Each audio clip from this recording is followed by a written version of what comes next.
Bonjour. Merci d'être là pour cette rencontre à laquelle nous avons pensé pour célébrer 25 ans de cinéma espagnol en France, à Nantes. Faire du cinéma espagnol à Nantes et en France, c'est toujours avoir un regard entre les deux pays. Et ce regard entre les deux pays est un regard qui est toujours salutaire pour éviter les cloisonnements identitaires, l'excès d'hispanophilie, de ne regarder qu'un seul cinéma et d'avoir toujours ce point de comparaison. Et faire du cinéma espagnol en France, c'est aussi vivre dans un pays où la culture est au centre indépendamment des changements de gouvernement. Être dans un pays où, jusqu'à il n'y a pas longtemps, l'exception culturelle était un élément important et structurant, et surtout faire du cinéma espagnol à Nantes, c'est aussi un lieu où la culture est un aspect important de la gouvernance et de la politique adressée aux citoyens. Donc c'est dans ce contexte-là que nous avons pensé que la rencontre de cet après-midi serait un moment important pour mettre en valeur ce qu'ont été ces 25 ans de cinéma espagnol autour de ces deux réalisateurs. Il y a d'autres réalisateurs dans la salle, les réalisatrices, mais nous avons pensé à Carlos Saura et Fernando Trueba, car en regardant les premiers programmes de ces 25 ans de cinéma, il y a deux films qui étaient en 1990 dans ces programmes. La Noche Oscura de Carlos Saura, La Nuit Obscure, consacrée au mystique Saint-Jean de la Croix, et El Año de las Luces de Fernando Trueba, traduit dans un français improbable, Manolo. Je préfère traduire L'année des Lumières. Donc, on s'est dit que cette approche entre obscurité et lumière était en même temps une belle métaphore ou un constat de ce qu'avait été ce regard de l'Espagne de la France, de l'obscurantisme d'une histoire qui avait trop duré et dont on a parlé tout à l'heure avec Goya à Bordeaux, 18e et 19e siècle, jusqu'à la fin du régime franquiste et le premier balbutiement de la démocratie. Donc voilà pour ce qui est la parole de l'équipe du festival. Et pour conduire cette rencontre, je laisse la parole à Emmanuel Larraz, professeur à l'Université de Dijon, le premier Français historien du cinéma à avoir produit un ouvrage, Le cinéma espagnol des origines à nos jours, que nous, Espagnols, habitant à l'époque en Espagne, on ne connaissait pas. Je citais tout à l'heure Diego Alain, c'est exactement la même chose. Les pages de triomphe, etc., qu'on lisait à ce moment-là, nous rapprochaient de ce cinéma, et ensuite est venu le moment où ces réalisateurs sur lesquels on étudiait, on travaillait, sont venus à nos côtés. Donc je vais laisser pour préparer, pour animer, pour accueillir et présenter nos invités, Emmanuel Larraz, historien du cinéma et professeur à l'Université de Dijon. Emmanuel, tu as la parole. Voilà, ben merci Pilar. Ces rencontres au Cosmopolis sont très intéressantes, je pense. Enfin, j'espère qu'elles le seront. Elles l'ont été par le passé. Hein. L'an dernier, c'était Costa Gavras. Il y a 2 ans. L'an 2 ans, c'était Costa Gavras. Je me souviens, on était assez impressionnés. Et aujourd'hui, on a plusieurs cinéastes. Il y en a qui sont dans la salle aussi. Et 2 très grands. Voilà. Et donc, Pilar m'a demandé, voilà, est-ce que tu ne pourrais pas réfléchir à l'image de la France dans le cinéma espagnol, toi qui es un Français typique, Manolo, comme vous voyez, hein, Manolo Larraz. Et bon, il y a longtemps, en effet, que je m'intéresse au cinéma. Je me souviens, je lui rends hommage à Diego Galán quand j'allais à Madrid. Hein, il est d'une générosité, voilà, je vais le dire, il va rougir, extraordinaire. À l'époque, c'était un peu compliqué avec les VHS, dont je lui demandais des copies des films. Il était tellement généreux qu'il demandait des magnétoscopes prêtés, enfin voilà. Hein, il m'a fait tout ça et je réussissais, je passais des étés à la Cinémathèque aussi, voilà. Et voilà, donc rendre hommage et à ceux qui le méritent, et puis tout le travail qu'il a fait à San Sebastián. Ah d'accord, comme ça, voilà, voilà bien. C'est beaucoup mieux, bien. Bien. Et bon, Voilà. Par ailleurs, Montreuil, j'ai eu la chance de le connaître également. Carlos Saura, il a l'honneur d'être docteur honoris causa de la très importante université de Dijon. Il était venu, hein, il nous avait fait vraiment, il était très généreux. Et donc également, dans l'enseignement des langues et de l'espagnol, on a fait... Bon, je vais me tenir comme ça. On a fait un gros effort pour que le cinéma espagnol soit très connu. Et il y a eu des générations et des générations de pauvres étudiants qui ont dû étudier les films plan par plan. Et le premier, Elis Abidami, les gens le savaient par cœur parce que voilà, c'était. Donc il y a un grand mouvement. Et ici, voilà, c'est quand même remarquable de trouver des gens si intéressés. Alors, Pilar m'a demandé de réfléchir à l'image de la France dans le cinéma espagnol, j'ai vu qu'il n'y avait pas grand-chose. C'était la surprise. Enfin, vaguement, je savais. Alors que dans l'autre sens, évidemment, il y a beaucoup de films français depuis l'époque du muet. Hein. Il y a toute la tradition de l'exotisme, les voyageurs, Théophile Gautier, tout ça. Hein.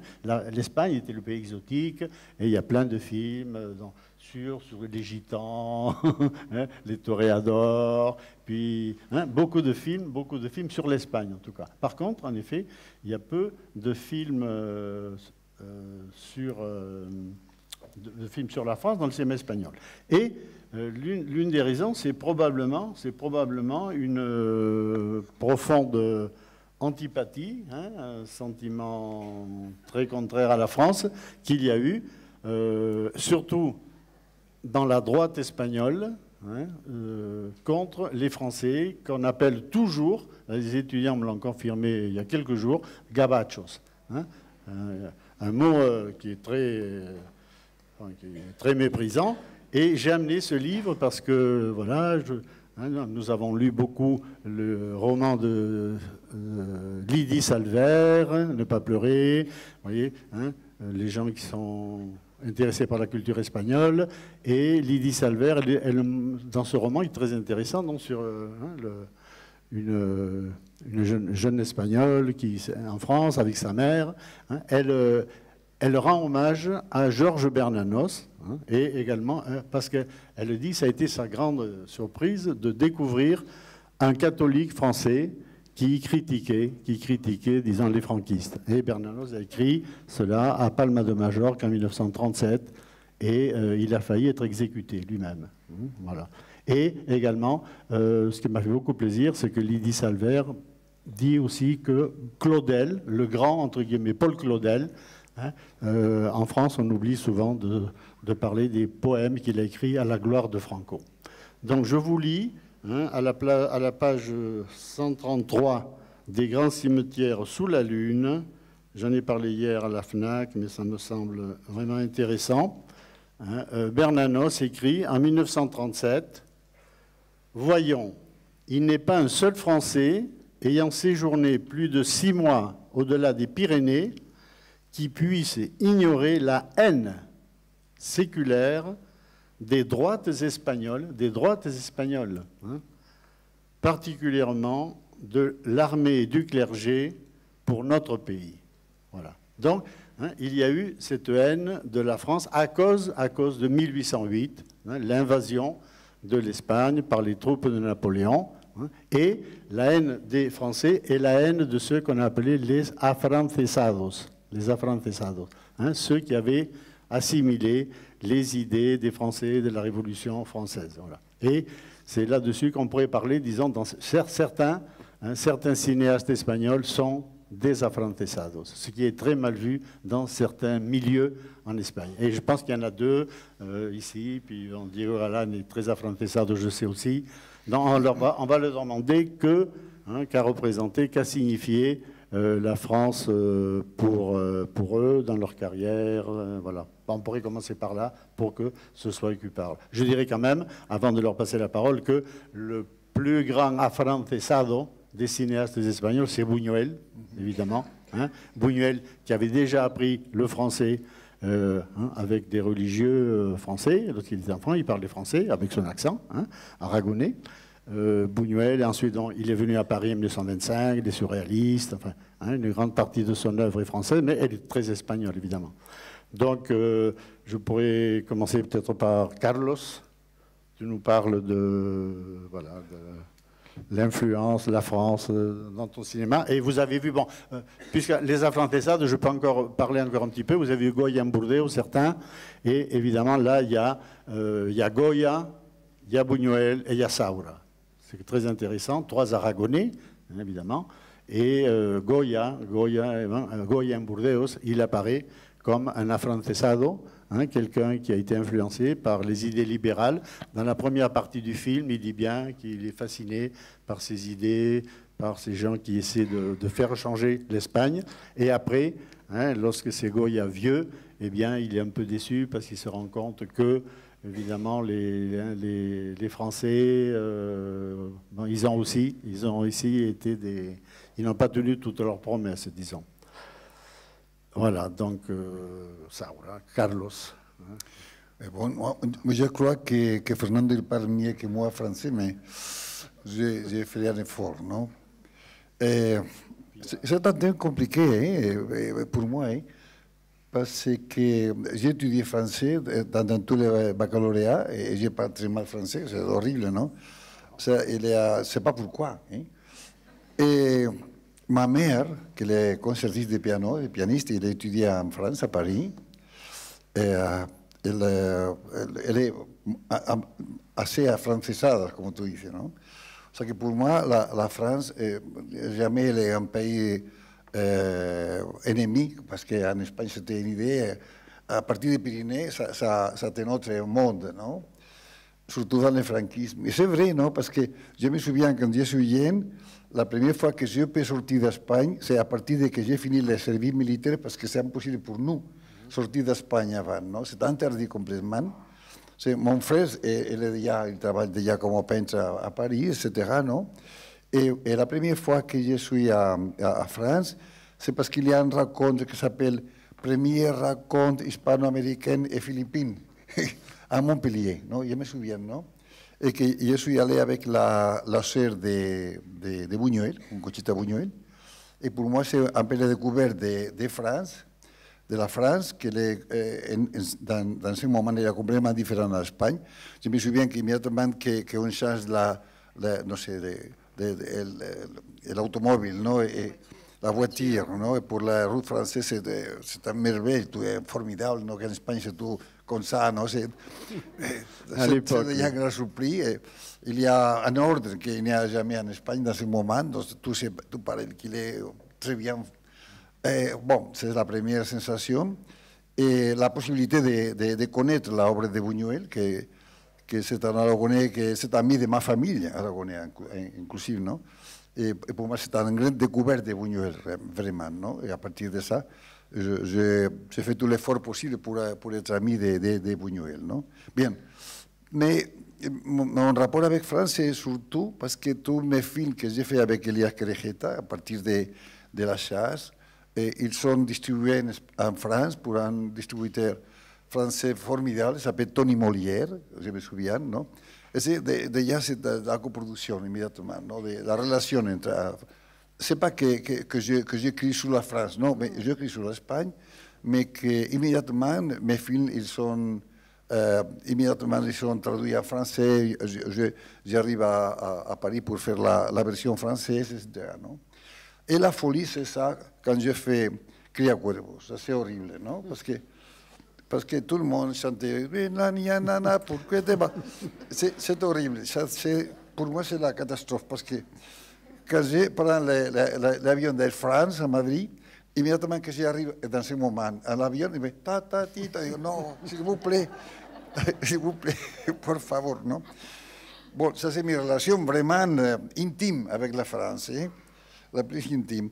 À partir de ça, bon, l'Espagne a changé beaucoup. Et je crois que dans ce moment, la différence c'est minime, non? Il y a aussi des trains de grande vélocité, etc. Et la route, ils sont formidables. Et, inclusive, je suis, comme si, préoccupé, très préoccupé. Préoccupé parce que j'habite dehors de Madrid, à 50 km dans la Sierra de Madrid. eux, les trains, ils sont tellement ponctuels que je suis vraiment préoccupé, non?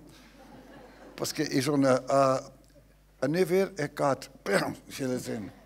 J'arrive à Madrid et les métros, c'est exactement à l'heure. Il y a les métros. Il y a aussi dans l'autobus, il y a les autobus, non? Oui, l'autobus. Autobus. Il y a, en 3 minutes, il y a l'autobus pour la Tocha. L'autobus c'est comme ça. Bon. Et, dans ce moment, je prépare un livre de photos qu'on doit faire en Allemagne, en Göttingen. Et ma grande surprise, c'est que tous les trains allemands, ils arrivent très tard.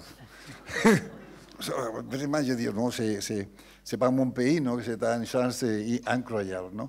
Bon, je dis ça parce que vraiment, je crois qu'aujourd'hui, la France et l'Espagne, il y a une communication tellement grande dans toutes les possibilités qu'il n'y a pas grande différence, non. Seulement, aujourd'hui, dans les promenades avec Nantes, que c'est incroyable, comment se llaman las tiendas, tous les magasins dans les rues, tout le monde comme ça, tout le monde achète des choses. J'ai acheté un chapeau parce que sinon, j'avais la sensation de que je dois acheter quelque chose, non? Bon, en tout cas, bon, je laisse la parole parce que sinon, en tout cas, pour moi, la France, c'est mon second pays parce que c'est grâce à la France que je peux faire du cinéma, je peux continuer de faire du cinéma.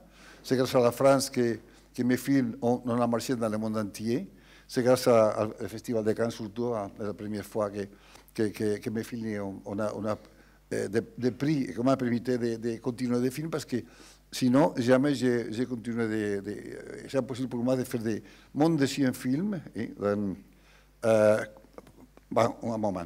Quand j'ai fait le premier film, qui s'appelle Les Voyous, en français, c'est Los Golfos, en espagnol, j'avais la fortune de ser sélectionné pour le Festival de Cannes, l'année 160, l'année que je connais personnellement à Buñuel, à Cannes.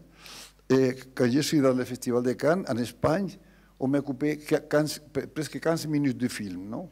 On s'est profité que je suis à Cannes pour me couper des films, non? Ça, c'est la sensation, quand je arrive à Espagne, c'est que jamais je ferai un autre film. C'est un film que c'est mon premier film et finalement le film, non? Et c'est un moment qu'il y avait une proposition pour être photographe de Paris Match, que c'était les rêves d'un photographe, non? Et je suis en train de dire, bon, qu'est-ce que j'ai fait? J'ai fait la photographie ou j'ai fait du cinéma? Et finalement, bon, j'ai continué de faire du cinéma. Et dans ce moment, la grande surprise de moi, c'est que j'avais más de 40 films que j'ai fait. Et je suis ici avec vous. Et merci pour votre présence et pour votre patience. Merci beaucoup.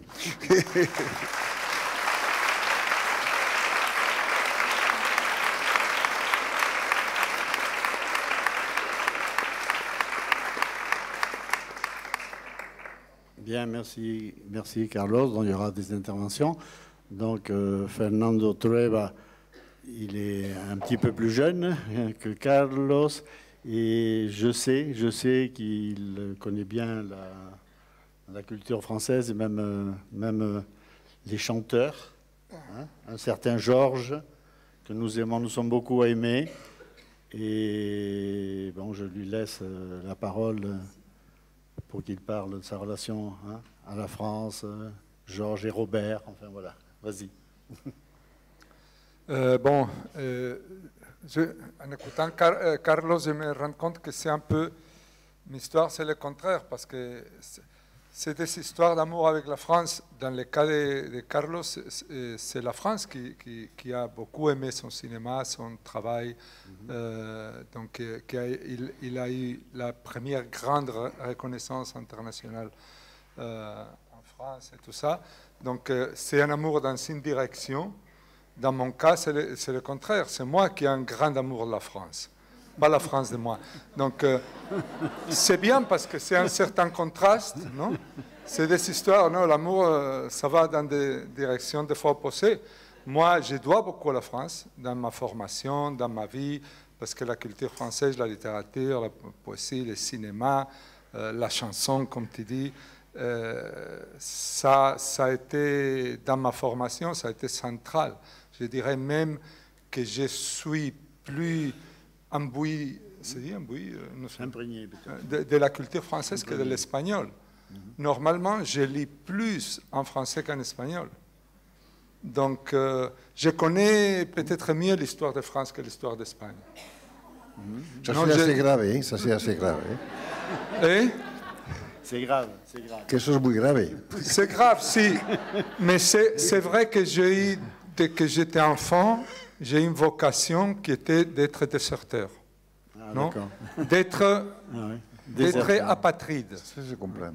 Hein? Donc, dans mon pays où il y a tellement de problèmes de nationalisme et tout ça, je déteste tout ce nationalisme. Je commence par détester le nationalisme espagnol. Et ce que je déteste le plus, c'est l'identité culturelle. Non? Quand quelqu'un me parle de son identité culturelle, ça me rend vraiment malade parce que ça veut dire que je devrais passer ma vie à lire des livres espagnols, à écouter de la musique espagnole, à voir des films espagnols, qu'évidemment je le fais de temps en temps, mais mon identité se fait des choses qui viennent du Brésil, de Cuba, des États-Unis, de France, de l'Afrique, je ne sais pas, de tout le monde. Je n'ai pas une identité culturelle. Non? Je ne me sens pas espagnol. Peut-être parce que quand j'étais enfant, je souffrais. C'était un pays très agressif. Perdonez-moi, Fernando, que nous sommes aragonais. Nous sommes d'Aragon, que c'est une chose différente. Nous sommes la independencia de Aragón. Perdona, ya no te interrumpo más. Et aussi quand même une... Yo me siento tan aragonés, ¿verdad? Non, je suis de Madrid et je ne me sens pas madrilène. Mais ce que...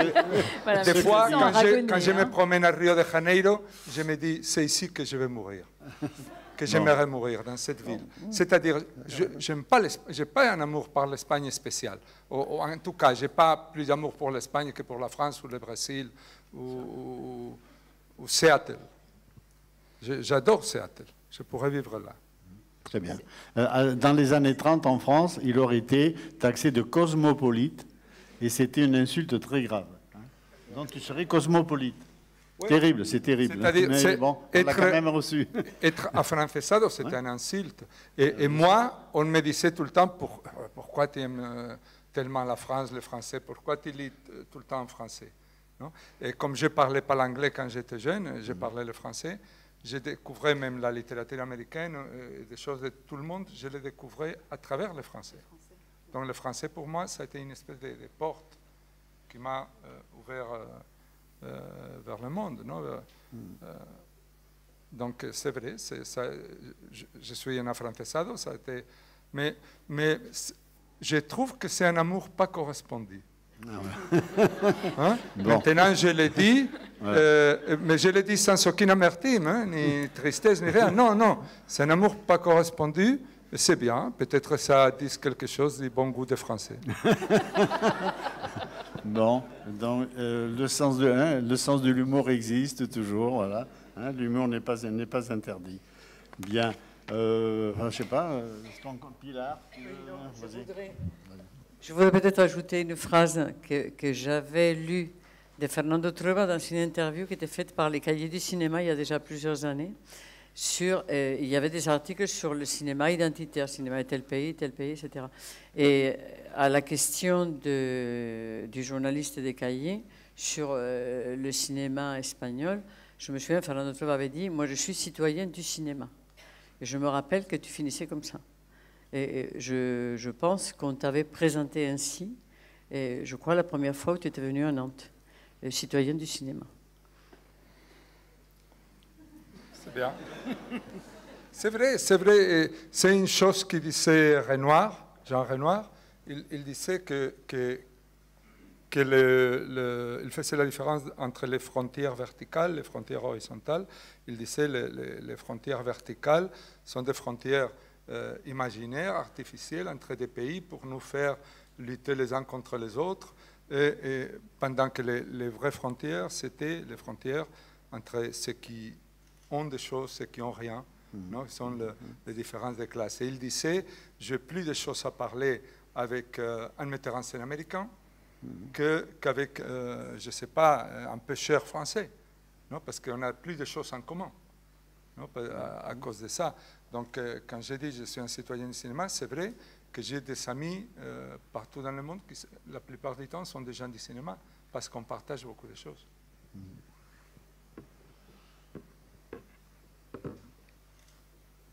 Bien. Est-ce que Carlos, tu pourrais quand même nous rappeler... Non, que je ne suis pas d'accord. Non, d'accord.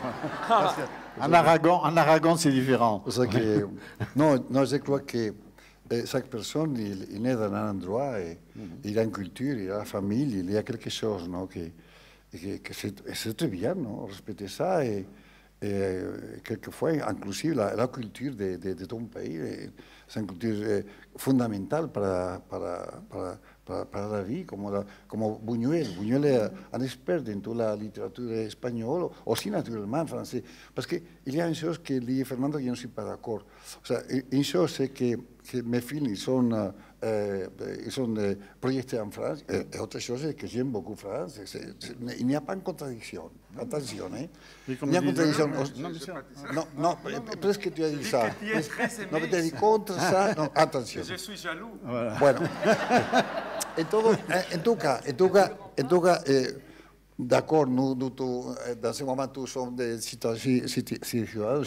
citoyens du monde, mais chaque personne est français ou anglais ou tal, et pourquoi pas, je crois que ça, c'est pas tellement mal, non? Oui. Inclusive, si tu es aragonais, c'est pas ton faute, jamais on t'a comme si c'était pedido. On t'a demandé. On t'a demandé permis pour naître, non? Tu nais, bon, c'est formidable, c'est un miracle, non? Tu nais en Aragon, ou en France, ou en Tchécoslovaque, je ne sais. Mais enfin, en Aragon, c'est bien quand même. Hein. Et comme Pilar, tout à l'heure, tu parlais avec les délégués de la culture, tu disais que les identités s'associent, en fait. C'est des citoyens de cinéma, je trouve que ça c'est un parole très joli, mais ça veut dire rien. Parce que nous faisons du cinéma, naturellement. Et alors, être d'Aragon, ça veut dire quelque chose? Ça veut dire Aragon. Si tu ne comprends ça... Il est jaloux. Attention, hein. Très bien. Non, pour moi, ça veut dire beaucoup de choses. Ça veut dire que je vivais dans un pays, dans une ville qui s'appelle Madrid. À l'époque, à la fin de l'époque de Franco, mais c'était une ville, j'ai eu une enfance très agressive. J'habitais dans une ville où j'étais victime de la violence chaque jour de ma vie, de mon enfance. J'étais frappé à l'école, j'étais frappé dans la rue par les bandes de mon quartier. On se battait dans la rue chaque jour. Hein, à l'école, on te battait chaque jour.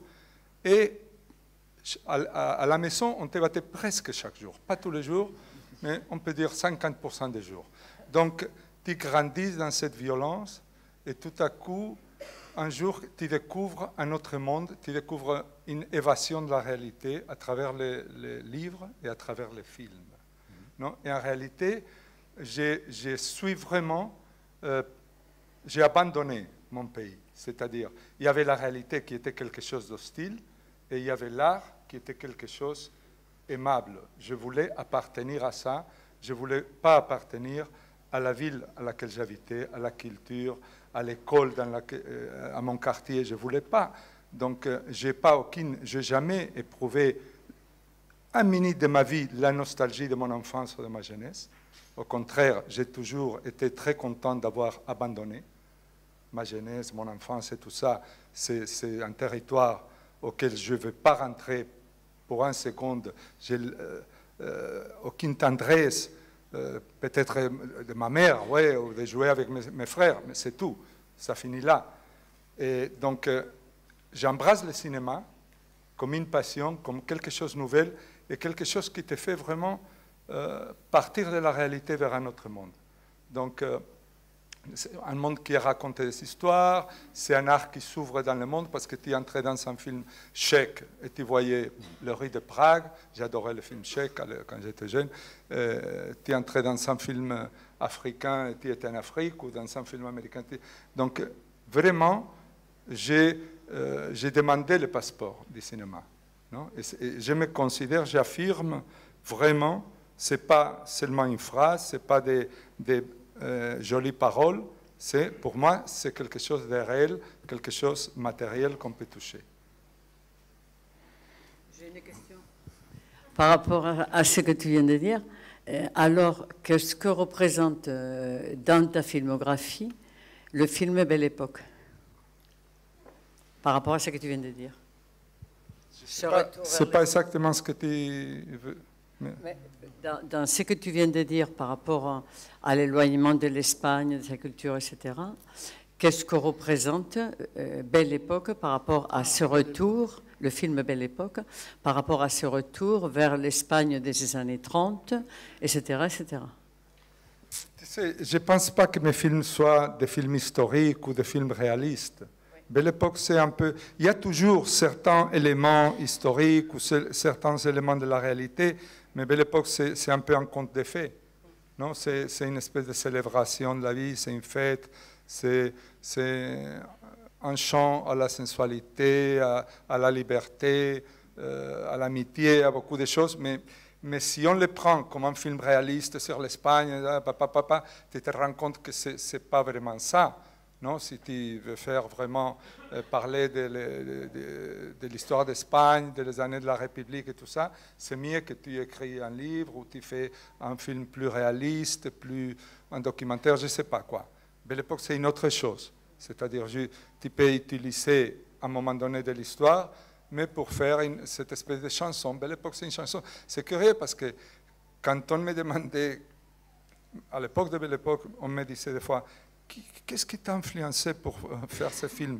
Il me demandait cinématographiquement, et moi je disais, dans tout ce qu'on fait, on a toujours des influences, des choses qu'on aime, des choses qu'on... Mais en Belle Époque, je reconnaissais dedans moi que l'influence la plus forte, c'était de Georges Brassens. C'était pas les chansons de Brassens, l'esprit qu'il y a dans ces chansons. Comme on parle du sexe, de l'amitié, de la liberté, de toutes ces choses dans les chansons de Brassens. Ça, que j'ai toujours dit, c'est pour moi, les chansons de Brassens, c'est le catéchisme. Hein? C'est-à-dire, c'est là où tu as les réponses pour tout. Non? Je me rencontre très bien dans ces chansons. Je peux passer ma vie à écouter que ça. J'écoute d'autres choses, mais seulement avec ça, je serais heureux déjà. Par contre, je n'écoute pas de copla, je n'écoute pas la musique traditionnelle espagnole, presque jamais. Presque jamais. Je préfère écouter Brassens. C'est une grande limitation qu'il y a. Hein? Ouais. Mais chaque personne est comme ça. Hein? Mais moi, je crois que... Non, il y a une chose que je suis d'accord, seulement une chose que je suis d'accord avec lui, hein? Parce que nous ne sommes pas d'accord en d'autres choses. ¿No? C'est que l'utilisation de l'imagination dans le cinéma, ¿no? C'est fondamental. ¿No? Il y a une époque, aussi en France, naturellement, parce que ce n'est pas seulement qu'il y a un pays qui travaille sur l'imagination, ça c'est dans la peinture, ça c'est dans la littérature, ça c'est dans le cinéma. Mais quand je suis la première fois que je suis allé à Cannes, pour moi, il y a trois styles d'utiliser l'imagination que je trouve extraordinaires. Ingmar Bergman, que je crois que dans une époque, il déteste Bergman, il a écrit des choses terribles contre Bergman, mais bon, Fellini et Buñuel. Ils sont d'imagination de trois cultures complètement différentes. La culture nordique, cette espèce de choses religieuses protestantes, terribles, ¿no? Formidable, extraordinaire de Bergman. La imagination méditerranéenne desbordante et incroyable de Fellini. Et la imagination très espagnole de Buñuel, ¿no? Avec la tradition espagnole, avec Gracián, avec Quevedo, avec Lope de Vega, Cervantes, etc. ¿No? C'est très fort pour Luis. J'ai parlé avec Luis beaucoup de fois avec ça, et il reconnaît ça. Il y a inclusive des scènes des films de Buñuel qui sont exactement écrits dans le Criticón de Gracián, par exemple. ¿No? Et c'est pour ça que c'est une grande différence, parce que moi, j'adore le flamenco, j'adore la copla, j'adore la jota, j'adore la musique populaire, j'adore la musique de d'Argentine, j'ai fait tango, j'ai fini un film sur la musique d'Argentine de l'autre côté, de la samba, de las chacareras, una maravilla, ¿no? Fantastique, ¿no? Moi, je crois que l'expression de la danse et de la musique, c'est une chose très importante. J'ai fait un film qui s'appelle Io, Don Giovanni, sur comment se fait, etc. ¿no? O sea, pour moi, la musique, c'est une grande part de ma culture. Moi j'ai évité dans une ambiance de musique, non? Et j'adore la musique, non? C'est un côté, non? Mais aussi, je crois que tout ce matériel qu'on lit, d'accord? Je lis aussi de littérature française, littérature naturellement américaine, logique, non? Mais surtout, je crois qu'il y a un support très fort dans la base, dans la culture que tu connais bien, la culture, inclusive la famille, non?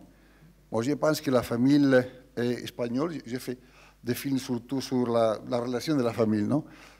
J'avais l'idée de la famille espagnole, que c'est un film très, très méditerranéen en principe. Il y a des différences dans le nord et dans le sud. C'est un peu la mafia. O sea, on s'explique toutes les choses que ça passe en Espagne parce que sont des problèmes familiaux, non? O sea, en famille, il y a une autre famille et la famille lui dit tu me peux faire un service, je te... bon, il dit, oh, pourquoi pas, non?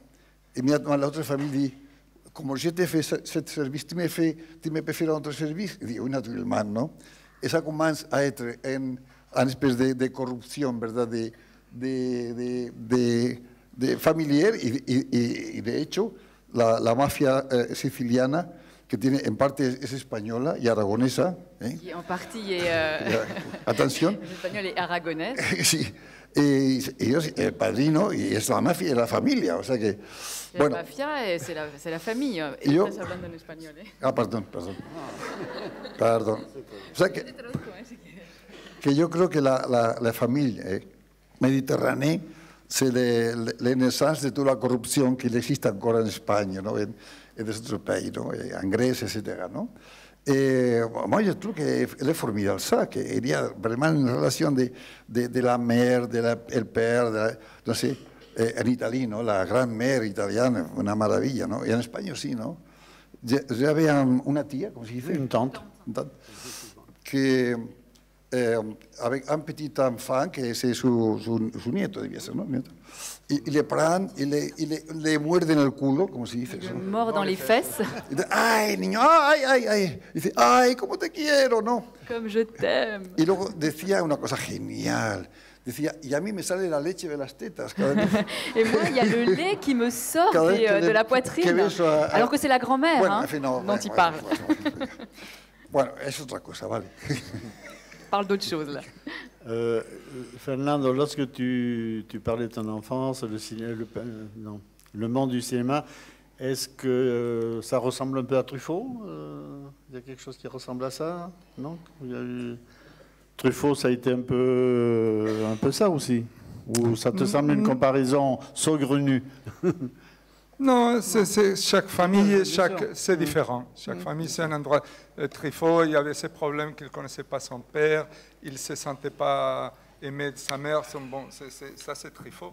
Moi, je me sentais très aimé de ma mère. Non, c'est pour la famille. Non, ce n'était pas les mêmes choses. Il a été presque délinquant dans sa jeunesse. Moi, je n'ai jamais été près de la délinquance. J'ai eu pas mal d'amis délinquants, mais moi, j'étais trop lâche pour devenir un pro de la délinquance. J'avais peur. Non, mais Truffaut, c'est une autre chose. C'est quelqu'un, peut-être, qui m'a fait... qui a fait naître ma vocation de cinéma d'une façon très forte. C'est quand même pas mal. Si, mais ça, oui, ça dépend. Je me rends compte maintenant que je suis plus vieux que ce sont des choses générationnelles. Par exemple, il y a une génération qui a découvert la vocation du cinéma quand ils voyaient Citizen Kane. Il y a eu des générations qui ont eu la vocation quand ils voyaient Voleurs de bicyclette, ou d'autres les 400 coups. Moi, ce que quand le 400 coups a été fait, j'étais un petit enfant, je n'ai pas vu le 400 coups que beaucoup plus tard. Mais quand j'avais 15 ans, j'ai vu un film qui s'appelle L'Enfant sauvage, qui est assez responsable de ma vocation cinématographique. Très bien. Mais par contre, Buñuel, l'influence de Buñuel n'est pas fondamentale. Disons que l'influence de Buñuel, que c'est quelqu'un que j'adore, non? J'ai une vénération pour ces personnages que je n'ai pas eu là. C'est une autre raison pour être jaloux de Carlos, c'est qu'il a connu être ami de Buñuel. Je ne l'ai jamais même pas rencontré, je ne l'ai jamais vu. Mais j'adore Buñuel et son cinéma. Et il y a une liaison très forte qui vient par l'humour et par le surréalisme, surtout. Non, mais l'essence de l'humour de Buñuel, pour moi, c'est une chose qui me touche au plus profond de moi. Non, vraiment, ça arrive jusqu'au fond. Non? Cette chose qui fait que l'humour est au-dessus de tout, au-dessus de l'art, de l'idéologie, de n'importe quoi. Je trouve que Buñuel, c'est un des plus grands humoristes qu'il y a. C'est un humoriste aragonais. Hein? No, c'est l'humour d'Aragon. C'est très ironique, très dangereux. Vous êtes presque d'accord là quand même. Hein? Ouais. Et j'aime beaucoup quand j'écoute Carlos parler français parce que ça me rappelle un peu l'accent de Buñuel que j'ai vu dans le documentaire. Nous sommes des Aragonais, non? Mais c'est très joli. Comme Picasso. Aragonais comme Picasso. Un autre Aragonais. Non, mais c'est très joli cet accent. Que Paco Rabanne, l'acteur, il imitait tellement bien Buñuel quand il parlait français. Et c'était vraiment amusant. Très bien. Et le surréalisme? Le surréalisme, c'est quelque chose que j'ai été très attaché depuis ma jeunesse aussi. Breton, le surréalisme, tout ça. Cette façon de concevoir le monde, de voir les choses. Surtout, disons, le côté humour du surréalisme. C'est-à-dire, par exemple, j'ai toujours une relation très ambivalente avec Dali, dont en 50% c'est une espèce d'admiration extrême pour l'humour et 50% un mépris extrême pour certaines choses qu'il faisait ou qu'il disait et aussi pour sa peinture que je déteste. Mais l'admiration que j'ai pour Salvador Dalí, ça va au-delà de sa peinture. J'adore ses livres, j'adore les personnages et j'adore surtout le sens de l'humour. L'autre jour, il y a une équipe de télévision qui est venue à la maison qu'ils étaient en train de faire un documentaire sur les acteurs de comédie et la comédie ou quelque chose comme ça, et pour Canal+. Et alors, ils interviewaient des centaines de personnes en Espagne, des metteurs en scène, des acteurs, tout ça. Et ils viennent chez moi et ils me demandent, quand tu te rappelles de ton enfance, quels étaient les comédiens, les humoristes qui te faisaient rire le plus? Alors, je pense, et j'ai dit Salvador Dalí, sans doute. C'est vrai, c'était les comédiens, les stand-up comédiens que j'aimais le plus. C'est-à-dire, par exemple, il y avait, quand j'étais un enfant, il y avait une chaîne de télévision, blanc et noir, la télévision nationale espagnole, et c'était la merde. Non, c'était la chose la plus sinistre, déprimante. C'était affreux, c'était quelque chose d'impossible de regarder. Il y avait les taureaux, il y avait des fascistes qui parlaient, des curés qui parlaient tout le temps, Emilio Romero, des curés, des gens dégueulasses complètement. Et de temps en temps, il y avait cet homme avec son moustache qui apparaissait et disait les conneries les plus incroyables, énormes et tout ça. Et moi, j'étais mort de rire. Et pour moi, c'était le bonheur. Non, c'était le bonheur. C'était la rédemption de l'Espagne à travers cet homme. Très bien. J'ai toujours une question. Comme aragonaise aussi. Donc, maintenant, vous ne saviez pas que j'étais aragonaise, mais maintenant, vous le savez. Voilà. Donc, Carlos. Moi. D'aragonaise à aragonais. Et on a parlé du surréalisme et le rapport dans le cinéma ou simplement l'approche que Fernando a du surréalisme, quelle est pour toi? Non, j'avais une idée, que j'ai parlé avec Luis aussi, que le surréalisme, c'est aussi très, très espagnol. O sea, que je ne sais pas, seulement, il y a un surréalisme français, évidemment, très littéraire, très intéressant, formidable, non? Mais en Espagne, il y a le surréalisme, c'est dans la rue, c'est l'époque que je suis, non?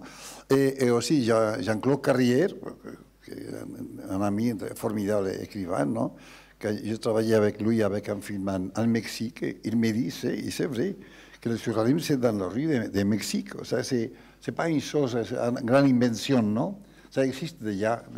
Ça manque les noms, non? Les noms, c'est très joli. Le surréalisme, c'est plus loin que le réalisme, non?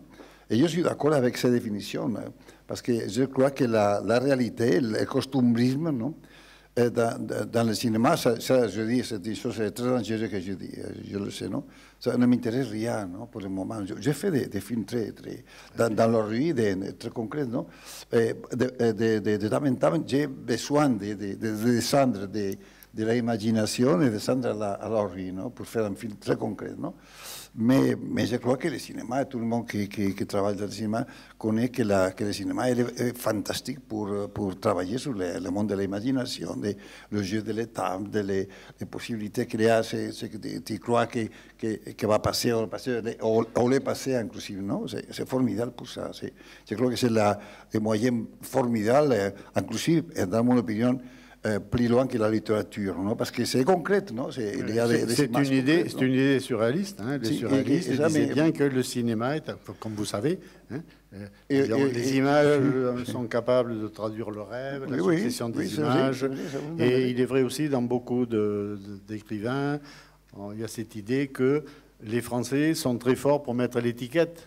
Breton a mis voilà, l'étiquette surréalisme, mais que le mouvement existait dans le monde. Hein, mais cette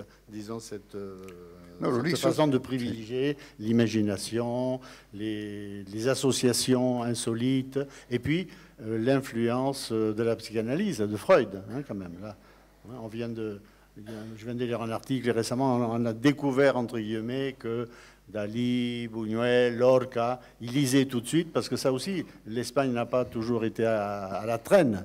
Hein. Freud était traduit immédiatement, avant qu'il ne soit traduit en France, il était traduit en espagnol, et il était très lu par une minorité.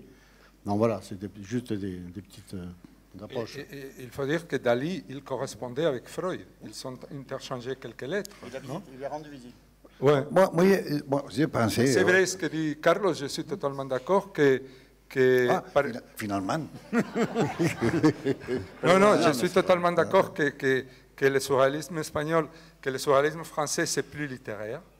Et que, par exemple, quand André Breton et les gens du groupe surréaliste rencontrent des gens comme Buñuel ou comme Dali, ils sont sidérés parce qu'ils voient des surréalistes dans le sens le plus direct, animal du terme.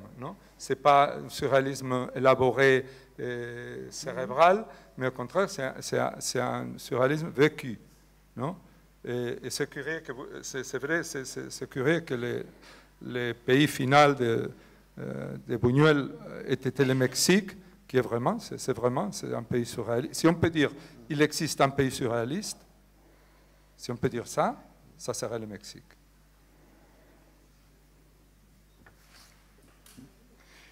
Pourquoi pas? Bien. Voilà. Est-ce que, je ne sais pas, pour le côté anecdotique, tu pourrais nous parler, par exemple, de tes rapports avec des cinéastes ou un cinéaste comme Bresson, choses comme ça, quand tu étais jeune parce que tout le monde... ça, c'est le côté anecdotique. Ça peut être intéressant. Ouais, c'est vrai. La rencontre avec Brassens, des choses comme ça. Bon, ça c'est. Bon, tout le monde. Carlos a rencontré beaucoup de gens, oui, mais plus voilà. que moi, de Chaplin à Buñuel, qui serait très intéressant qu'il nous parle de ça. Non, c'est vrai que j'ai eu la chance de connaître Robert Bresson quand j'étais très jeune. Et de lancé à aller le voir aussi, non? Et les visiter à Paris chaque fois que je venais, tout ça. Et ce sont des souvenirs, c'est des petits trésors, non?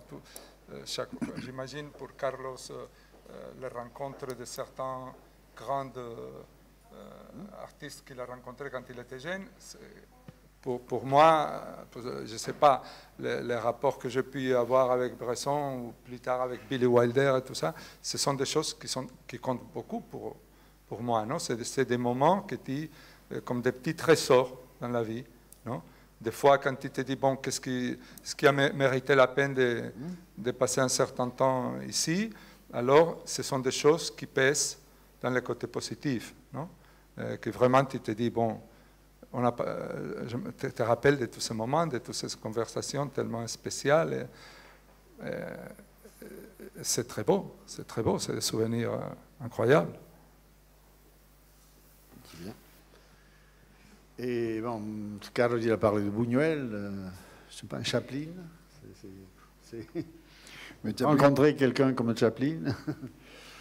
Bon, Chaplin, c'est un peu ma famille, non? Parce que je vis avec Geraldine Chaplin pendant, je ne sais pas, 7, 8 ou 9 ans, j'ai oublié.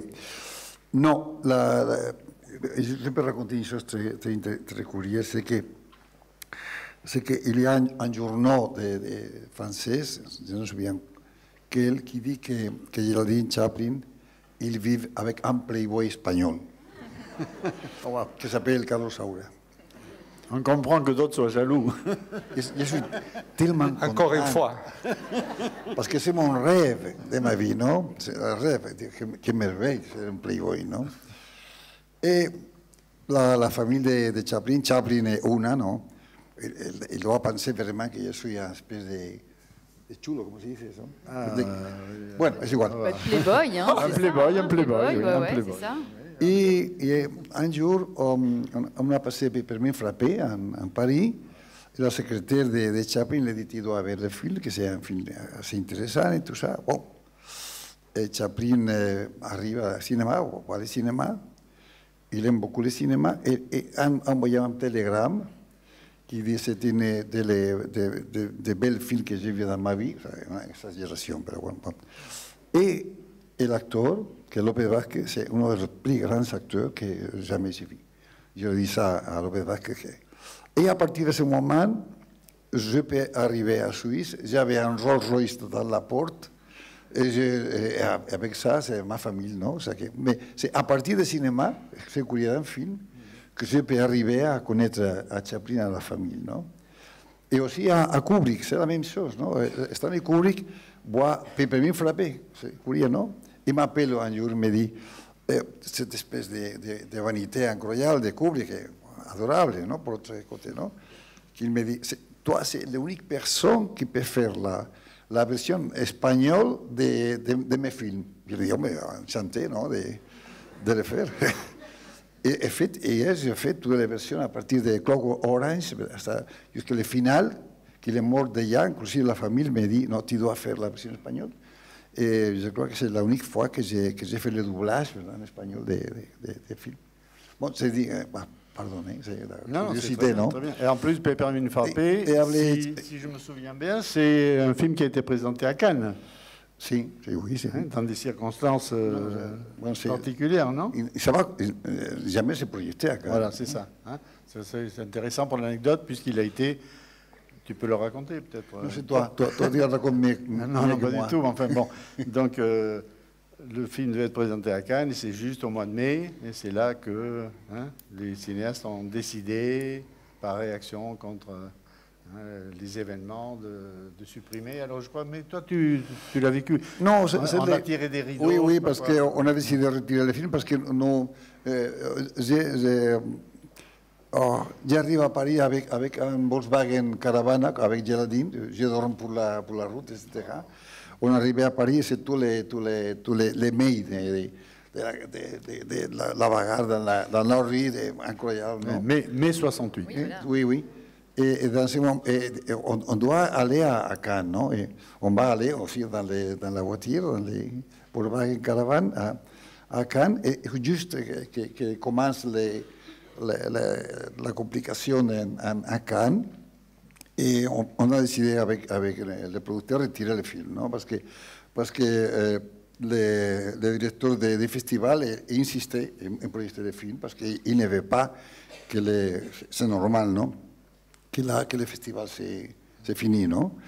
Et bon, le film, ça passait de 3 fois, mais à 4 heures, non? Ça passe le film. Et on va aller à l'écran de la projection avec Godard, Truffaut, Polanski, formidable, non? Parce que no se abra, ¿cómo se ouvre la... Pour que ne s'ouvre pas le rideau oui, oui. Pour la projection. Je crois que c'est la première fois qu'un metteur en scène est capable de dire non al Festival de Cannes. Bon, en tout cas, c'est une expérience formidable, ça. Non? Et les choses les plus curieuses, pour dire les choses, non? C'est que le même jour, il y a tous les hélicoptères, tous les yachts, tout le monde, tous les Américains, tous les producteurs, tous les distributeurs, tout, oui, c'est... En 3 ou 4 heures, fini quand tout le monde... Ils avaient tout remballé. À toute vitesse, non? Pour aller à l'Italie, c'est pas formidable, non? Et les hôtels sont vides, non? De Majestic, le Carlton vide, immédiatement, formidable, non? C'est pour faire un film de Buñuel, ça. Oui. OK. Donc, voilà. Le Peppermint Frappé va être projeté dans le festival. C'est un film de 68. Et en plus, il y a une nouvelle copie. Et c'est vraiment un film absolument remarquable, c'est vrai. Je l'ai revu parce que je l'avais vu il y a très longtemps. Oui, moi, je l'ai oublié complètement. Voilà. Bien, je ne sais pas, Pilar. ¿Tú quieres decir algo más? Sí. No sé, no. On va donner la parole à la salle et je suis sûr que Diego, peut-être. Dile a Diego. Dile a Diego si était là. Je voulais me demander, puisqu'on parle de la relation entre la France et l'Espagne, quel a été le rôle de votre ami Marcel Homs, qui a écrit un très beau livre sur vous, pour faire connaître le cinéma de votre génération, la génération innocente, c'est comme ça qu'il appelle cela. Est-ce que vous voulez nous parler de cela? Marcel Homs est une personne formidable, non? Extraordinaire. Je crois qu'il dirige le Festival de Montpellier dans cette époque. C'est un festival que pour moi, j'ai dit déjà, c'est une découverte, non? De cinéma français, de cinéma de Buñuel et aussi de la France, non? Parce que c'est la première fois que je suis en France. Non? Et je me souviens qu'il est dans les mêmes festivals, il est Georges Sadoul, il est Tirard. Il y a des personnes formidables, non? Des intellectuels, des surréalistes, des personnes que j'aimerais connaître et qui vraiment ils sont comme ça. Non? Et je maintiens une relation très bonne avec Marcel et je crois que Marcel est une personne extraordinaire. Je ne sais pas ce que je peux dire de plus parce que c'est très chaleureux, très proche. Et notre relation, c'est une grande amitié. Et merci pour recordarlo, non? Oui, pour rappeler. Ça. Oui. Merci, parce que vraiment, j'avais un souvenir formidable de Marcel. Non? Oui, moi je vous remercie aussi, parce qu'en fait, le premier qui a vraiment parlé du cinéma espagnol en France, c'est Marcel Homs. Marcel Homs, c'était quelqu'un d'admirable, qui montait un festival à Perpignan, et qui recevait les films des fois en contrebande, et il a fait un film sur Bardem, un livre sur Bardem, et après un livre magnifique sur Carlos Saura, et également les rencontres à Perpignan, c'était absolument remarquable, absolument remarquable. C'est le mot, c'est un passeur, oui, c'est quelqu'un. Et il a fait un très beau livre sur Buñuel qui s'appelle Don Luis. C'était très bien, très bien. Parce qu'évidemment, il admirait Buñuel, il connaissait la sœur de Buñuel, et c'est très bien qu'on l'ait rappelé, en effet. Très bien, je vous remercie aussi, oui. Je me souviens d'une anecdote parce qu'un jour, on fait une promenade avec lui. Et il y a une voiture qui est, comme si parado, está arrêté. Si. Et on a pensé, il y a une personne qui doit traverser la rue, non? Et nous disons, qu'est-ce qu'on doit faire? Dire à la personne, s'il vous plaît, passe. Première, nous passons après, on dit attention parce que ça c'est très surréaliste. Qu'est-ce qu'on peut faire dans ces cas, non? Parce que si tu es amable et très sympathique, tu dis non, s'il vous plaît, madame, passe. Et immédiatement, il vient notre voiture et la tue. Terrible, non? Quelle responsabilité, non? Bon.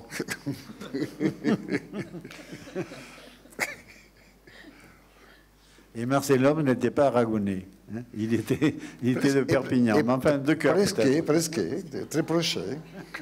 Très proche.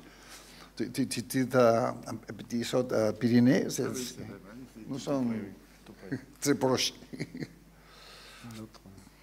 Bonjour, merci beaucoup. Muchas gracias de estar aquí, de haber venido antes. Yo quería hacerles una pregunta. Han hablado de la música, ¿no? De los estilos de música que les gusta. Y yo que, bueno, pues me gusta mucho la música, para mí es algo muy importante en mi vida. Pienso, cuando veo una película, la música es esencial. Entonces, ¿cómo eligen ustedes la música a la hora de realizar una película?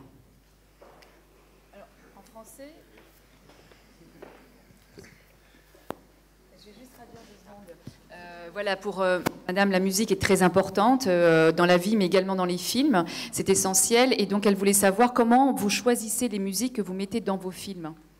Qui parle premier? Bueno, c'est différent à chaque film. Chaque film te demande une chose complètement différente. Curieusement, Carlos, il a fait pas mal de films complètement consacrés à la musique. Et moi aussi, j'en ai fait une ou deux consacrés à la musique. Mais dans un film normal, ça dépend. Chaque film te demande une chose différente. Par exemple, mon dernier film, L'artiste et son modèle, il n'y a aucune musique. Non, c'est un film sans musique parce que, même si je suis un grand amateur de musique, je n'écoutais pas. Même déjà à l'écriture du scénario, je n'écoutais rien. J'écoutais que les silences, j'écoutais les oiseaux, j'écoutais les sons de la réalité, de la nature et tout ça, mais je n'écoutais pas de musique. Donc, c'est pas qu'on choisit la musique, quand tu fais un film, c'est faire des choix tout le temps. Faire des choix quand tu écris le scénario, des choix narratifs, des choix d'acteurs après quand tu fais le casting, des choix de mise en scène quand tu tournes. C'est comme tout le temps tu fais des choix, mais je crois que les bons choix, ce sont organiques, ils viennent du dedans du film. C'est-à-dire, c'est pas toi, je vais faire ça et ça, c'est pas moi qui choisis, c'est le film qui te demande. Tu dois écouter le film et te mettre au service du film et essayer de rencontrer et de donner au film les musiciens et la musique qu'il a besoin. C'est vraiment, ce qui est spécial dans la musique, c'est que c'est quelque chose que quelqu'un va créer pour le film. Et c'est quelqu'un, normalement, sauf dans le cas de Chaplin qui écrivait aussi la musique, et normalement c'est quelqu'un d'autre qui doit interpréter ce que tu veux, qui doit sentir le film et apporter quelque chose qui devient le film après, mais qui n'a pas été créé pour toi. Non? Donc ça, c'est une des choses plus jolies du cinéma, c'est que c'est un vrai art de collaboration. Non? Comme quand tu travailles avec des acteurs, ou quand tu travailles avec un scénariste et tout ça. Et il faut être très ouvert. Toujours, non? Mais en même temps, il faut que tu aies l'intuition de quel film tu veux faire et où est-ce que tu veux aller. Et la musique, c'est une partie de plus, non, de cet ensemble. Ça dépend, hein? D'accord. Ça dépend de quel type de film, non? Mais c'est curieux comment a changé la conception de la musique dans le cinéma, non? Parce que maintenant, si on voit une comédie américaine, non? Catherine Hepburn, c'est pas, non? Et pour moi, le film est formidable et la musique, c'est insupportable. Pourquoi? Parce qu'on dit, va entendre abrir la puerta, insupportable, non? C'est une chose, comme une espèce de besoin d'introduire la musique continuellement, non? Aussi dans quelques films américains actuels, no, es terrible, no, de l'instrument, de la musique. Quelquefois, et naturellement, il y a un emploi très bien de la musique dans les films, mais ce n'est pas facile.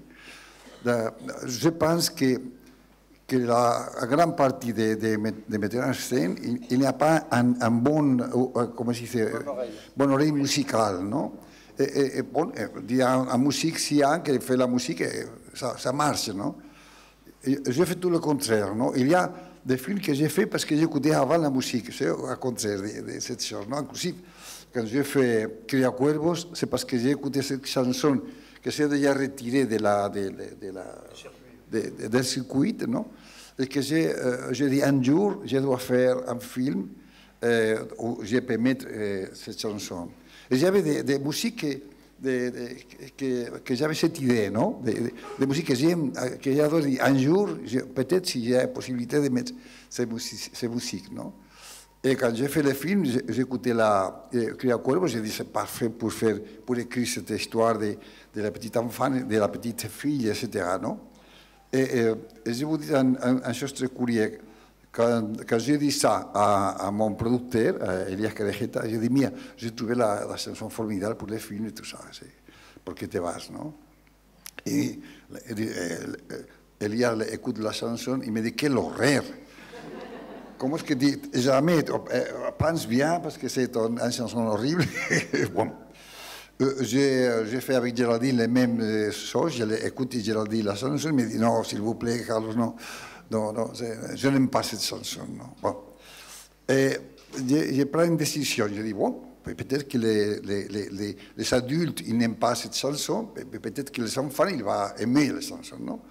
Et j'ai fait une réunion dans la maison, j'habite dans ce moment avec Géraldine, avec 10 ou 12 enfants de l'âge du film, et tout le monde, tous les enfants disent que c'est un horreur. Tout le monde d'accord, que non, c'est impossible, non? Et comme je suis aragonais, une autre fois, je dis, j'ai mis la chanson. Non? Bon, si j'achète ces chansons, dans ce moment, je serais millionnaire. Vraiment, non? C'est incroyable, non? Parce que c'est la première en France, en Belgique, en Japon, je ne sais pas. C'est comme ça, non? Il y a autre chanson que dans Deprisa de Prisa, non? Que est une chanson très jolie, non? Que c'est un peu comme... Quelquefois, ça m'a passé des chansons que j'aime. Bon, j'avais une idée sur le cinéma que doit être faux, complètement. Non? Je pense que si une chose que j'aime, une chose que j'écris, que j'ai fait, il y a quelqu'un qui va aimer le film. Jamais j'ai pensé dans le public, non? Je dis ça sincèrement. Jamais. Je dis, l'unique public que fiable, c'est moi. Si j'aime une chose, je pense qu'il y a des personnes qui vont aimer le film, non? Et pour sorte, j'ai fait 40 films, quand même, résistant, je suis ici. Hein? Et la musique, encore, non? La musique. Je fais beaucoup d'expérimentations. J'adore la musique, c'est un peu comme toi. Pour moi, c'est la moitié de ma vie, c'est la musique, non? Je travaille avec la musique, j'écoute la musique classique, etc. Et un jour, j'ai parlé avec Buñuel de ça. Et Buñuel, elle est sourde. La grande frustration de Buñuel est qu'il ne peut écouter la musique. Ça, c'est aussi dans Goya Mordeo, non? En ce cas, non? Et elle écoute seulement les bas, parce qu'ils sont dans l'estomac et tout ça, non? C'est la grande frustration. Ils sont graves. Il dit, moi, je déteste la musique dans les films, il dit un jour, non? Car elle est surréaliste. Hein? Et je lui dis, comment est-ce que tu peux dire ça? Si tu fais un film que c'est Terre sans pain, un documentaire, qu'il a mis un thème complet d'une symphonie de Brahms, complète, non? C'était la grande contradiction, non? Elle aimait la musique quand elle avait un oído bueno. Il déteste parce qu'elle ne l'écoute pas. Et dans le cinéma, c'est la même chose. Non? Je crois que la musique doit être, ou doit être, non? Mais l'excessive musique, moi, je déteste. Non? Et c'est difficile. Hein? Je suis d'accord avec. C'est pas facile. Il est possible de faire des films sans musique, pourquoi pas? Parce que tous les théoriciens de cinéma ont dit que la bande musicale, c'est pas seulement la musique, c'est aussi les sons, c'est les bruits, c'est les oiseaux. Et c'est vrai, non? Et j'ai fait je travaille aussi pour faire tout le contraire. Dire, je peux mettre dans une scène d'une grande violence une musique contre ça. Par exemple, j'ai fait un film qui s'appelle Le septième jour, le septième dia. Septième jour, oui. Où j'ai une scène de violence brutale, j'ai mis une musique un peu flamenco, que ça, C'est au contraire de la situation, et ça marche, c'est un merveille, non? Ça pour moi. Il y a aussi un monde à faire, non? Autre chose, c'est vrai que je fais 8 ou 10, je ne sais pas, film musical, c'est différent, non? Parce que si tu travailles sur la musique, sur les artistes qui font la musique, ou que la danse, etc., c'est autre chose, non? Parce que vraiment la musique, la danse, dans cette occasion, c'est la protagoniste, non? C'est différent, non? Bueno, c'est comme ça.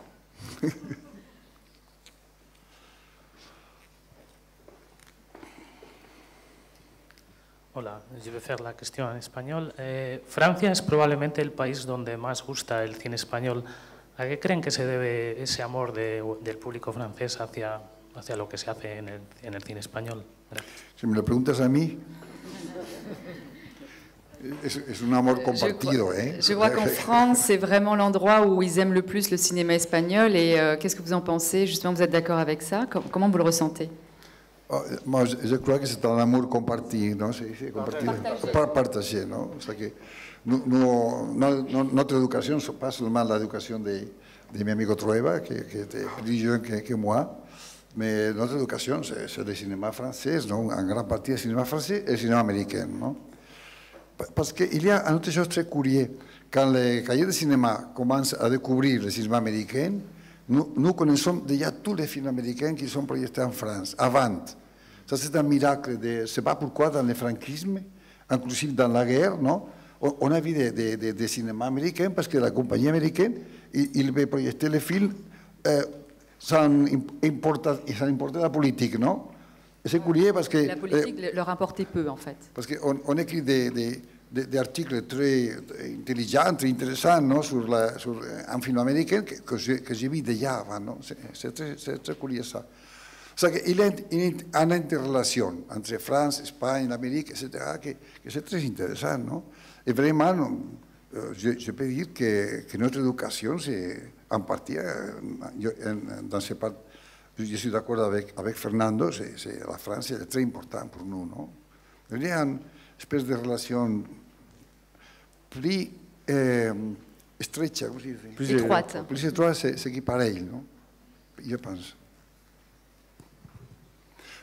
On te souviens, par exemple, non, un des grands mythes espagnols, c'est curieux parce qu'Espagne a créé des mythes internationaux, ¿no? Como puede ser Don Quijote, como es Sancho Panza, como puede ser, no sé, pero une de Don Juan, por ejemplo, ¿no? C'est curieux, ¿no? Une des mythes espagnols, c'est Carmen, que c'est une invention française, ¿no? O sea, que no pas oublier ça, ¿no? C'est Prospero Mérimée qui écrit cette petite roman très jolie, et à partir de ça, c'est Bizet qui fait l'opéra. Et dans cet opéra, c'est curieux parce qu'il y a la fameuse habanera,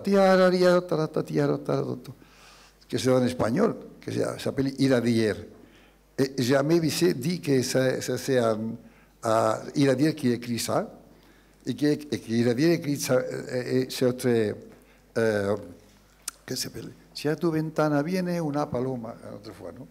O sea, c'est curieux, non? C'est curieux parce qu'il y a une influence, non? C'est ce que j'ai dit, non?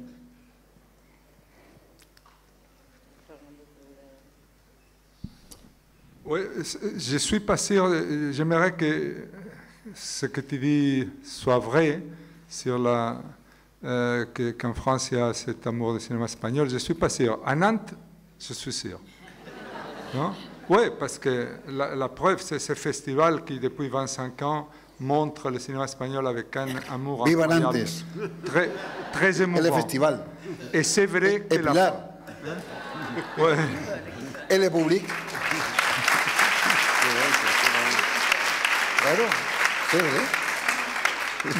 Mais sinon, c'est vrai que la France, il y a eu toute une époque où Buñuel a été vraiment valorisé, tout ça, et étudié, respecté, tout ça. Puis, il y a eu le cinéma de Carlos Saura qui a vraiment représenté pour la France ce qui était le cinéma de l'Espagne. Après, il y a eu tous les années, comme on pourrait dire, les années Almodovar et tout ça. Mais j'ai la sensation, à part ça, à part ces trois auteurs, je n'ai pas la sensation que vraiment le cinéma espagnol soit tellement important en France. Hein? Il y a longtemps. Il y a longtemps. Un tout petit peu à un moment donné. Il était très critiqué à l'époque aussi. Hein? C'était pas comme l'époque Saura, où il y avait une certaine unanimité, on peut dire, non? Ou à l'époque Buñuel, ou avec Almodovar. À part ça, je trouve qu'il y a été les trois noms, grands noms du cinéma espagnol en France. Non? Et à part ça, je ne suis pas très sûr que le cinéma espagnol comptait beaucoup. Ici, vraiment. Je crois qu'il y a eu peut-être le cinéma italien en plus, ou l'américain, ou d'autres cinématographies. C'est des rapports très spéciaux, l'Espagne et la France. Fernando, et Picasso. Bon, mais ça, c'est pas le cinéma. C'est un grand cinéaste. Oui, non. Ah, bon, c'est pas. Picasso, c'est Picasso. Et Miro. Enfin, ce qui est certain quand même, c'est que dans plusieurs villes de France, il y a des gens qui organisent des festivals. C'est vrai que le meilleur, c'est celui de Nantes, c'est certain. Hein, c'est vrai. Non, mais il y a un festival à Toulouse. Il y a... Là, aujourd'hui, j'ai vu une dame qui est venue, je ne te l'ai pas dit encore, Pilar, qui est venue me dire bonjour après l'Espagnol à Saint-Paris. Elle m'a dit, voilà, on organise des séances cinéma espagnol à Arcachon. Oui. Bon, il y a à Marseille, et il y a tous les enseignants de lycée, de collège, qui utilisent les films. Les élèves, ici, combien? Des milliers chaque fois, voient des films espagnols. Donc après, évidemment, il y a le rouleau compresseur américain. Évidemment, après, il y a toutes les cinématographies. Et puis, la France, évidemment, défend son propre cinéma aussi, hein, évidemment, c'est sûr. Normal. Mais quand même, et des fois, par exemple, moi, je vis dans une ville de 200 000 habitants, Dijon, je peux voir plus de films, par exemple, latino-américains qu'à Madrid, par exemple. Hein, de films chiliens, parce qu'ils sont distribués, c'est extraordinaire. Parce qu'il y a le problème également, évidemment, de l'exploitation. Parce qu'évidemment, l'écran français, c'est la plus ouverte du monde. La quantité de films de nationalités différentes que tu as à Paris, tu ne les trouves jamais à aucune part du monde, même à New York, aucune part du monde. C'est pareil, c'est quelque chose de spécial. Non? Mais la quota espagnole, comme je dis, c'est plus petite. Mais je voulais raconter seulement une anecdote, c'est qu'à une époque, il y avait eu le Festival de Cannes pendant 7 années consécutives. Aucun film espagnol avait été sélectionné dans la sélection officielle. Non? Et donc, on était en groupe, il y avait quelques critiques français, espagnols, tout ça, et j'ai dit, bon, je ne prétends pas que le cinéma espagnol soit le meilleur du monde, comme des fois il y a des gens qui disent en Espagne, parce qu'on boit beaucoup dans mon pays. Ouais, mais j'ai dit, mais quand même, il n'est pas si mauvais que ça. Il n'est pas si mauvais que ça pour que pendant 7 ans, il n'y a aucun film espagnol dans la sélection officielle. Je ne trouve pas ça très, très injuste, parce que par contre, il y a toujours 5-6 films français dans la sélection officielle, et si tu lis les magazines de cinéma français, 3 de ces films français sont chefs d'œuvre. 3 sont extraordinaires, et les 2 qui restent sont formidables. Non? Donc tu te dis, bon, c'est vrai que le mot chauviniste n'existait pas en espagnol. N'existait pas. On n'a pas... Non. On dit chauviniste, parce que ça n'existait pas. Non? Donc ça veut dire, ça c'est une invention de la France, vraiment forte. Tous les pays sont chauvinistes à sa façon, mais la France a créé ces mots incroyables pour définir ça. Et alors, on a demandé aux gens de Cannes pourquoi il n'y avait pas de film espagnol. Et quelqu'un qui travaillait dans le comité de sélection nous a dit, Jules Jacob a dit qu'il n'aime pas le cinéma espagnol parce que les acteurs crient beaucoup. Et j'ai dit, bon, peut-être il n'est jamais allé dans un restaurant en Espagne, non? Mais cette réponse, c'est vraiment délirante, non? Et donc, peut-être ça, c'était la raison pour qu'il n'y a pas de film espagnol, parce qu'on crie beaucoup. C'est un thème très, très délicat, hein, très délicat. Je crois que si on fait un film espagnol qui est bien, et c'est en coproduction con France, il y a les possibilités d'aller à Cannes. Sinon, non. Ah ouais. Si c'est coproduction. Non, c'est comme ça. Hein, oui, coproduction, évidemment. Le cinéma, c'est aussi une industrie. C'est bien, hein? C'est un lieu commun, c'est un art, une industrie. Donc si c'est une coproduction, évidemment, il y a plus de chances dans la Cannes, c'est compréhensible. Pilar? Je vais devoir clore cette rencontre, on pourrait rester plus longtemps, mais il faut laisser la place au cinéma. Et je sais que certains d'entre vous vont aller voir Ay Carmela, vous avez raison. Et ensuite, à 20h45, l'artiste Son Modèle, petit bijou que nous avions présenté il y a quelques années, il y a très peu de temps, avec Jean Rochefort. Donc nous remercions Carlos Saura, Fernando Trueba et Manuel Larra.